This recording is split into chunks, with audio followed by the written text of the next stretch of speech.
Alam mo ba kung gaano kaimportante ang pananahimik? Marami sa atin kapag may alam gustong ipakita iyon agad. Gusto nating iparinig ang talino natin, ang opinyon natin o kung anong meron tayo. Pero ayon kay Robert Greene sa librong The 48 Laws of Power, minsan mas malakas ang dating ng taong tahimik.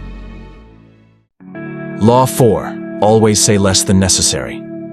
Hindi lang to tungkol sa pagiging mysterious o mahiyain. Isa itong makapangyarihang estratehiya. Kapag tahimik ka, hindi ka madaling basahin. Hindi nila alam ang iniisip mo. Hindi nila alam kung hanggang saan ang kaya mong gawin. At dahil doon, may kapangyarihan ka. May kaibigan ako na minsang naging biktima ng sarili niyang bibig. Nagtatrabaho siya sa isang kumpanya, maayos ang performance, matalino at may potensyal.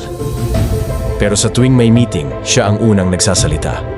Lagi siyang may komento. Kahit di tinatanong, nagbibigay siya ng opinyon.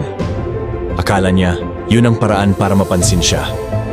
Pero ang hindi niya alam, sa likod ng mga ngiti ng mga boss niya, unti-unti na pala siyang naiilag.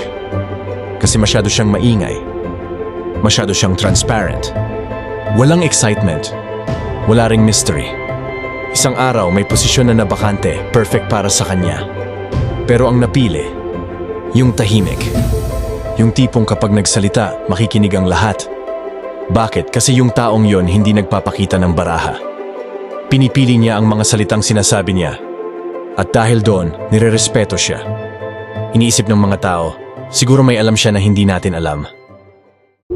Ang lakas ng kapangyarihan ng katahimikan. Ang isang salita na tama ang timing ay mas malakas pa sa 1,000 salita na hindi pinag-isipan. Kaya kung gusto mong mapansin, huwag mong ubusin ang salita mo. Kung gusto mong makakuha ng respeto, huwag mong ibuhos lahat ng iniisip mo. At kung gusto mong magtagumpay, tandaan mo, always say less than necessary. Dahil sa pananahimik, may puwang kang pag-isipan ng iba. At sa puwang na yon, lumalago ang kapangyarihan mo.